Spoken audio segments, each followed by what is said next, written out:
تو ہمیں محسوس ہوا کہ اب کسی لمحے سالم لفٹین ہوئے کہ ہوئے، کیونکہ انٹرویو تسلی بخش قسم کا ہوا تھا۔ ہم میں کوئی ایسی بنیادی خامی بھی نہ تھی۔ تعلیم کی شرط میٹرک تھی، اور ہم نے تو میٹرک کے علاوہ کافی فالتو تعلیم بھی حاصل کر رکھی تھی۔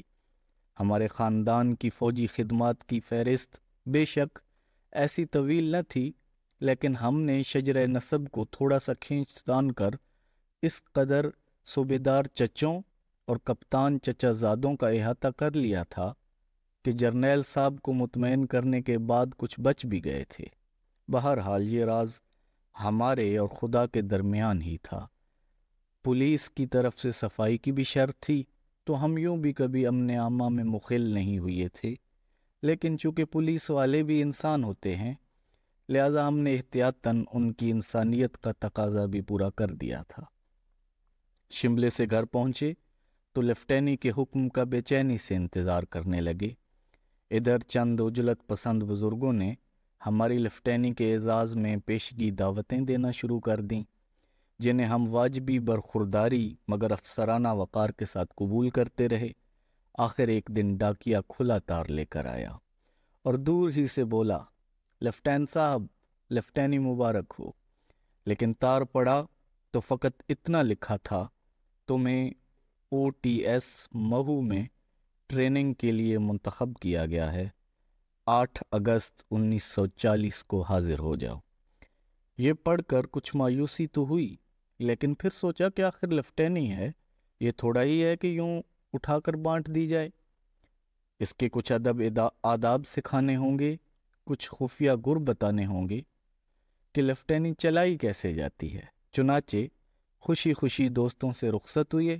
ہر طرف سے لیفٹیننٹ صاحب کہہ کر پکارا جا رہا تھا، جو ہمیں بے حد گوارا محسوس ہونے لگا۔ بلکہ سچ تو یہ ہے کہ ہماری نشست و برخاست اور لب و لہجے سے بھی لیفٹینی ٹپکنے لگی۔ ریل کے سفر کے لیے درجہ اول کا ٹکٹ ملا، یہ بھی ہماری عالی جاہی کی علامت تھی۔ ٹکٹ دیکھنے والے ڈبے میں داخل ہوتے تو سر کا خطاب دیتے۔ خدا جانے انہیں کیسے محسوس ہو جاتا کہ یہ ایک عام آدمی نہیں، لیفٹیننٹ ہے۔ بہرحال ہم ان سے وہی سلوک کرتے جو ایک افسر کو درمیانہ درجے کے سرکاری ملازم سے کرنا چاہیے۔ ہم سفروں میں انگریز بھی تھے۔ یہ لوگ اگر ہم سے بولنا چاہتے تو پہلے کہتے معاف کیجیے گا، اور پھر عرض مدعا کرتے۔ ہمیں نہ صرف اپنی لیفٹینی کا یقین ہو گیا، بلکہ اس کی بلندی کا بھی احساس ہونے لگا۔ چنانچہ دلی سے آگے جب گاڑی میں ہم ایسے لیفٹینوں کی تعداد کافی ہو گئی تو موضوع گفتگو زیادہ تر یہی رہا کہ لیفٹینی اور کپتانی میں آخر فرق کیا ہے، اور اتفاق رائے اس بات پر ہوا کہ معمولی فرق ہے۔ چنانچہ رتلام اور مہو کے درمیان ہمارا مزاج عرش معلیٰ سے کچھ ادھر ہی تھا، بلکہ کئی ایک تو دبی زبان سے یہ بھی پوچھ رہے تھے کہ آخر ان تاریخ دانوں نے نپولین کو کیوں سر چڑھا رکھا ہے۔ آخر مہو کا سٹیشن آ گیا۔ توقع تھی کہ ہمارے استقبال کے لیے فوج کا دستہ آئے گا، بینڈ ہوگا، موٹریں ہوں گی جن کے ڈرائیور ہمارے لیے دروازہ کھولیں گے اور باادب با ملاحظہ ہمیں اپنے بنگلوں تک پہنچا دیں گے۔ لیکن دیکھا تو یہاں کا بندوبست کسی قدر مختلف نظر آیا۔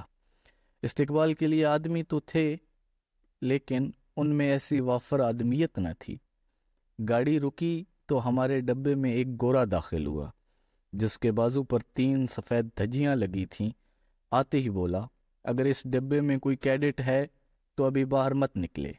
ہم بیٹھ تو گئے، لیکن اس گورے کی زبان بے حد کھردری لگی۔ علاوہ ازیں کیڈٹ کا لفظ سن کر کچھ تشویش سی ہوئی کہ ہم سے کوئی دھوکہ تو نہیں ہو رہا۔ لیفٹین تو لیفٹین ہوا، یہ کیڈٹ کیا جنس ہے؟ چنانچہ ہمیں ذرا پختہ سا شبہ ہونے لگا کہ ان انگریزوں نے لیفٹینی سے وصل کی کچھ خفیہ شرطیں بھی ٹھہرا رکھی ہیں، جن سے ہمیں پہلے آگاہ نہیں کیا گیا۔ جب اسٹیشن دوسرے مسافروں سے خالی ہو گیا تو گورا پھر آیا اور ہم سب کو گاڑی سے باہر نکلنے کا گستاخانہ سا حکم دیا۔ باہر نکلے تو دوسرے ڈبوں سے بھی 30-40 ہم جنس حضرات نکلتے دکھائی دیے۔ اسٹیشن پر 3-4 اور گورے بھی موجود تھے۔ ان میں سے ایک جو بظاہر سینئر تھا اچانک چلایا، سب کیڈٹ میرے سامنے قطار میں کھڑے ہو جائیں۔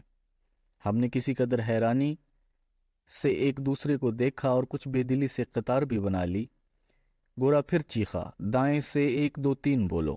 ہم نے حکم کی تعمیل تو کی، لیکن محسوس ہوا کہ یہ سلوک ہماری شان کے شایع نہیں۔ آخر ہم رنگروٹ تو تھے نہیں جو قطاریں بناتے پھرتے یا گنتی شروع کر دیتے۔ بہرحال ہمیں 3 ٹولیوں میں تقسیم کیا گیا اور پھر وہی گورا بولا، باہر 3 ٹرک کھڑے ہیں، ہر ٹولی ایک ایک ٹرک میں سوار ہو جائے۔ ہمیں یقین ہو گیا کہ ضرور کوئی غلط فہمی ہوئی ہے۔ کچھ بھی ہو، ہمیں ٹرکوں میں لے جانا شدید غلطی بلکہ بے ادبی ہے۔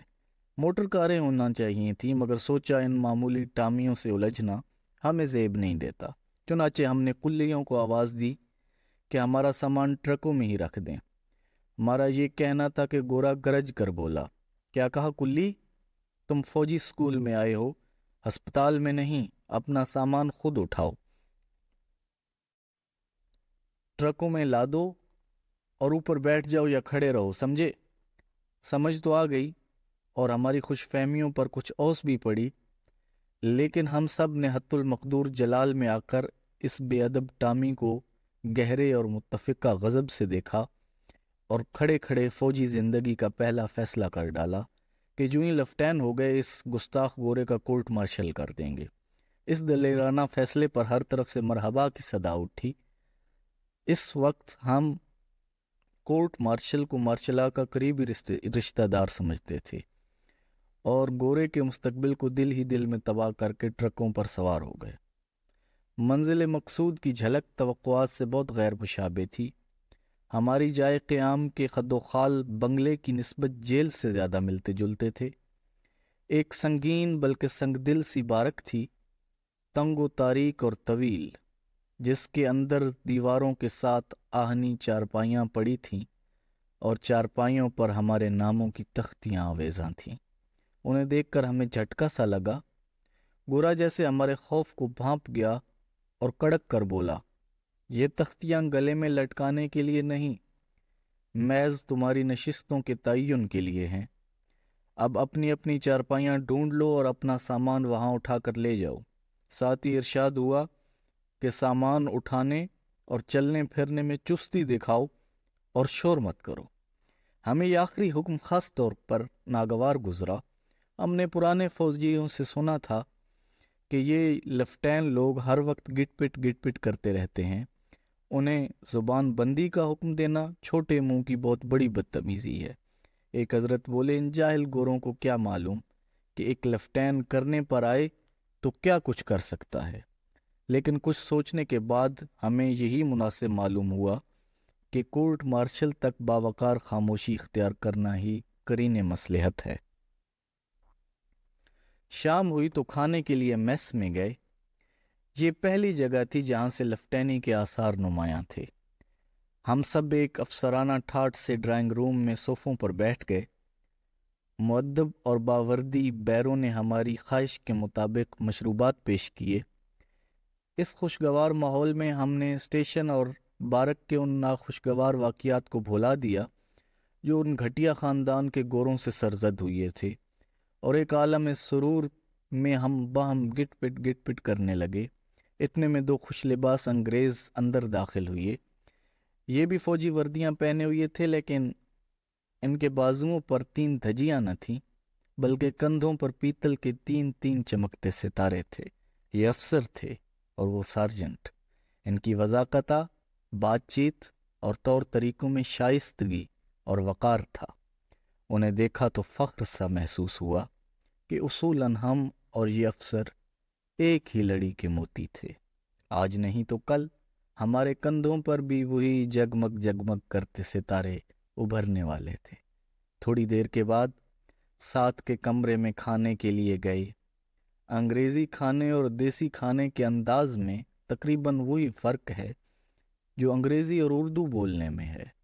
جس طرح ایک نو آموز کی زبان سے انگریزی الفاظ یا محاورے پھسل جاتے ہیں، اسی طرح ہمارا انگریزی مٹر گوشت بھی ہمارے اناڑی چھری کانٹوں کی زد میں نہ آتا تھا۔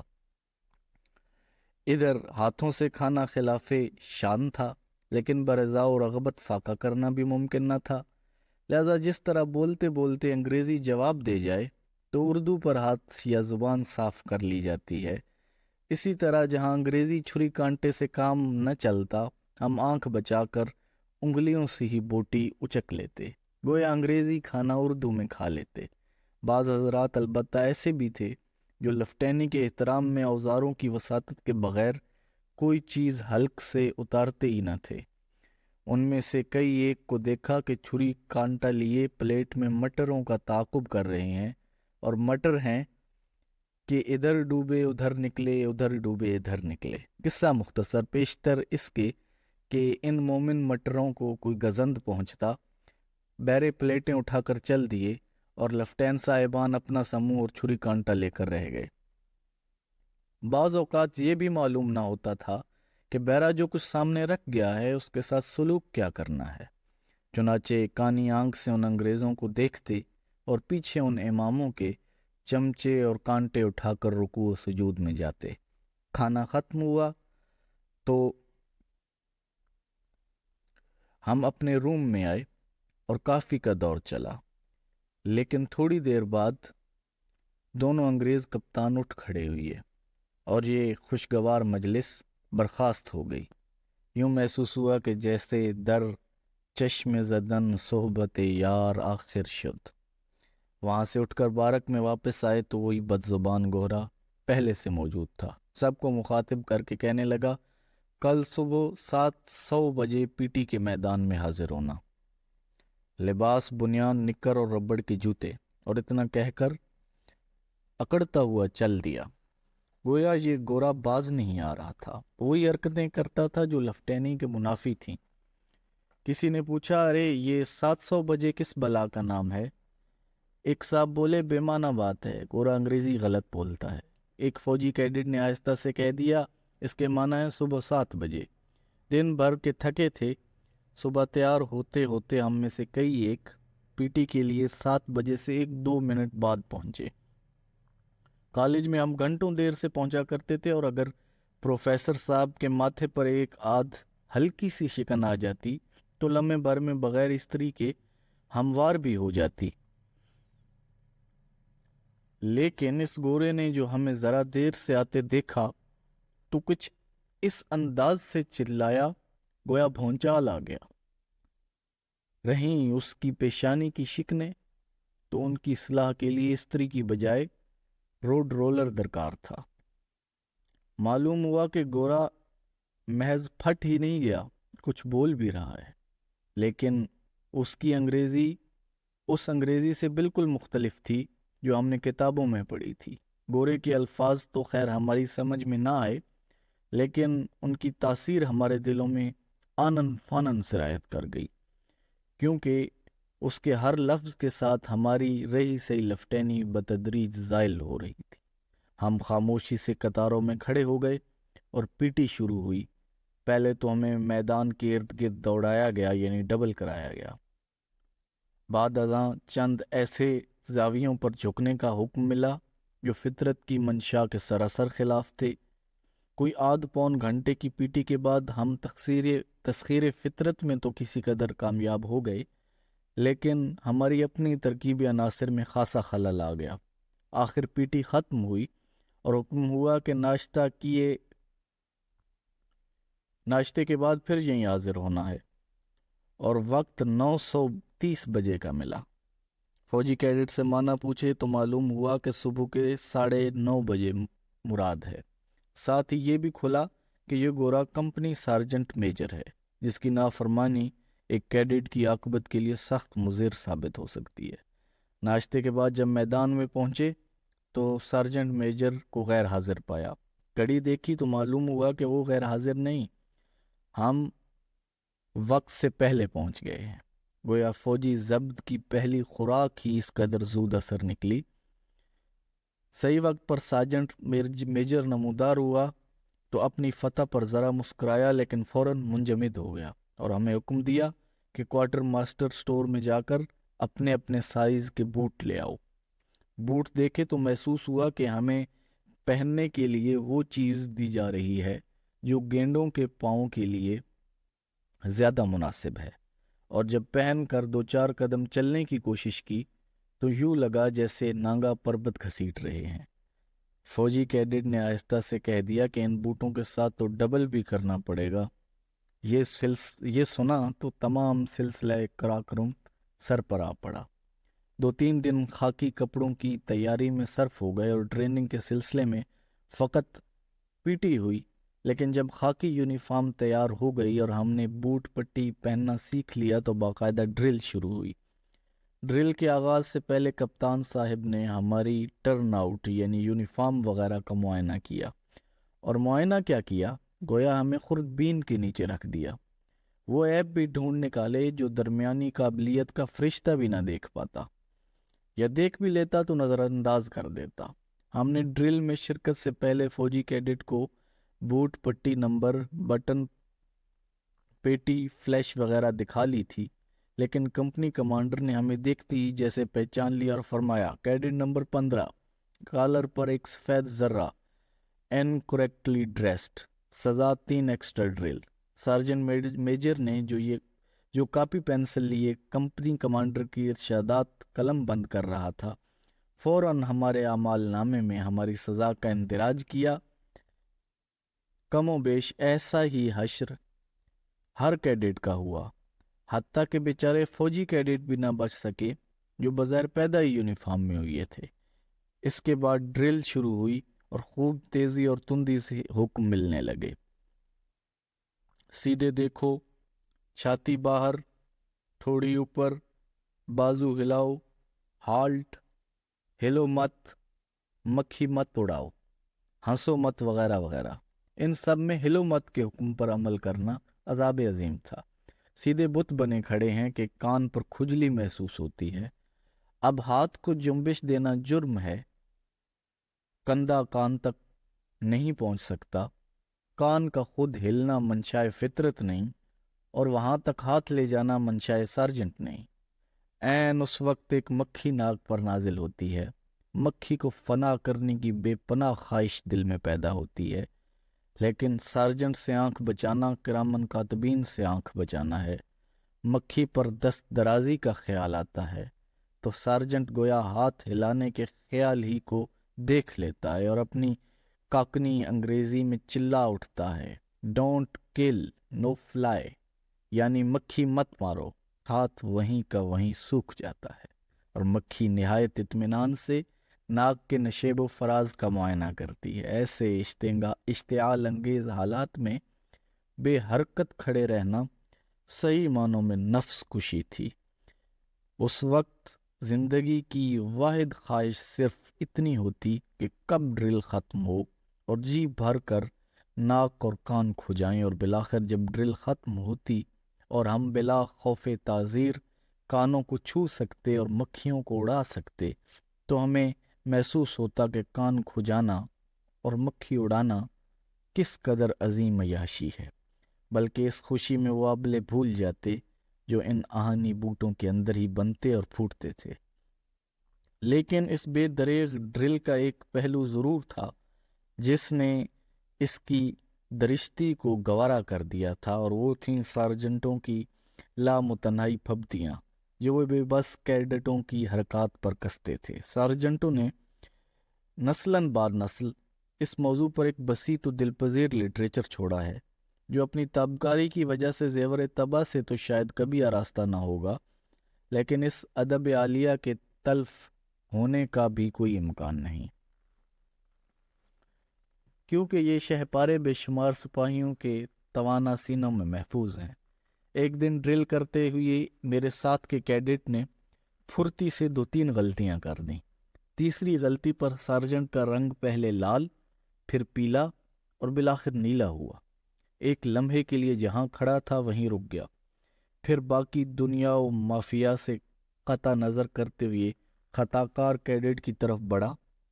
جب سارجنٹ اور کیڈٹ کا درمیانی فاصلہ 0 تھا، یعنی دونوں کی ناکیں چھو رہی تھیں، تو سارجنٹ الفاظ پیس پیس کر اپنے شکار سے یوں مخاطب ہوا: میں جب بھی تمہیں دیکھتا ہوں ضبط تولید سراسر جائز معلوم ہونے لگتا ہے۔ ہنسی کے بے پناہ ریلے سے ہمارے منہ کھلنے ہی والے تھے کہ سارجنٹ کے منہ سے ہنسو مت کا ایٹمی دھماکہ برآمد ہوا۔ ہم نے دانت تو بھینچ لیے، لیکن ہماری اندرونی کیفیت وہ ٹائر ہی سمجھ سکتا تھا جس کے پھٹنے میں تھوڑی سی مزید ہوا کی ضرورت ہو۔ بدقسمتی سے ہم میں سے ایک کیڈٹ ضبط نہ کر سکا اور بے اختیار کھلکھلانے لگا۔ یہ سارجنٹ کے لیے دوسرا چیلنج تھا۔ اب کے ذرا بلند آواز سے مجرم سے مخاطب ہوا اور اسی پرانے مضمون کو نئے جامے میں پیش کیا: ذرا آپ ہی بتائیں کہ آپ نے پیدائش کی زحمت کیوں گوارا کی؟ کیڈٹ ذرا کھسیانہ ہو کر نیچے دیکھنے لگا تو سارجنٹ گرجا: اوپر دیکھو، زمین کا معائنہ بھنگی صبح سویرے کر چکا ہے۔ کیڈٹ سارجنٹ کی یورش سے لڑکھڑایا اور اضطراب میں آسمان کی طرف دیکھنے لگا۔ اس پر سارجنٹ دوسرے کیڈٹوں کو مخاطب کر کے کہنے لگا: ذرا دیکھنا، اب یہ حضرت براہ راست خدا سے آرڈر لینا چاہتے ہیں۔ پھر کیڈٹ کی طرف مڑ کر چلایا: میری ناک کی سیدھ میں دیکھو، خدا بہت بلند لیول پر ہے۔ پریڈ کے بعد اس کیڈٹ کا وزن خاصا ہلکا ہو چکا تھا۔